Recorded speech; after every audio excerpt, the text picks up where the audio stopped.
কুড়িগ্রামের উলিপুর রাজারহাট সড়কে অপরিকল্পিত দুটি সেতু নির্মাণে ব্যাপক অনিয়মের অভিযোগ উঠেছে। স্থানীয়রা বলছেন, প্রায় 2.5 কোটি টাকা ব্যয়ে নির্মিত দুটি সেতুই সরকারি অর্থের অপচয়ের পাশাপাশি বাড়িয়েছে জনদুর্ভোগ।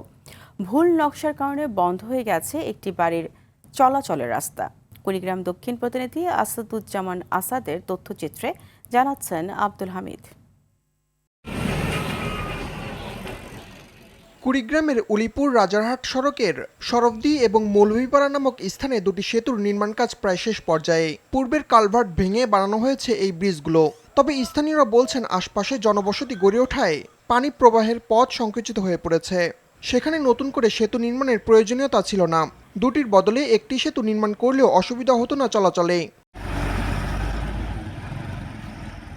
এলাকাবাসীর অভিযোগ, সঠিক নকশায় প্রকল্প বাস্তবায়ন করা হয়নি। অপরিকল্পিতভাবে নির্মাণ করায় বের হবার পথ বন্ধ হয়ে গেছে একটি বসত বাড়ির। সরকার কোটি টাকা খরচ করে যে বাড়িটা ব্রিজটা বানাইছে, এই সাইডেও পানি যাওয়ার মতন রাস্তা নেই, এই সাইডেও পানি যাওয়ার মতন রাস্তা নেই। 100-150 গজের মধ্যে এই দুটো ব্রিজ দেওয়ার কোনো মানে তো হল না। পানিও যাওয়ার পারে না, পানি যায় না কোনো না। এই ব্রিজটা দিছে, দেওয়ার পরে আমার চলাচল রাস্তা বদ্ধ করছে, অন্যায় ভাবে ওরা দিছে। এই যে আমার রাস্তা নাই, আমি রাস্তার জন্য ব্যবস্থা আমার করে দিবে। কার ক্ষমতা আছে, কে কে করতে পারে? কিছু করতে পারবে না, আমরা ভেঙে দিব, এইভাবে আমাদেরকে হুমকি দেয়। ব্রিজের পানিতে ঘর ভাঙি দিয়ে যাইবে। উলিপুর উপজেলার সহকারী ভূমি কমিশনার বলছেন, বিষয়টি সমাধান না হলে ভবিষ্যতে বিপাকে পড়বে পরিবারটি।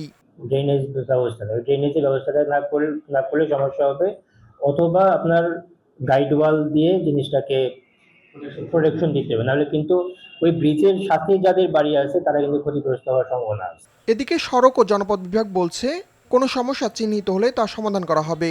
পুরাতন ব্রিজের যে কালভার্টগুলো ছিল সেগুলো ঝুঁকিপূর্ণ ছিল, সেগুলোকেই আমরা রিপ্লেস করেছি মাত্র। যদি কোনো সমস্যা থেকে থাকে সেটি আমরা সমাধানের চেষ্টা করব। তদন্ত সাপেক্ষে দুর্নীতির প্রমাণ মিললে জড়িতদের বিরুদ্ধে ব্যবস্থা নেওয়ার দাবি জানিয়েছেন স্থানীয় বাসিন্দারা।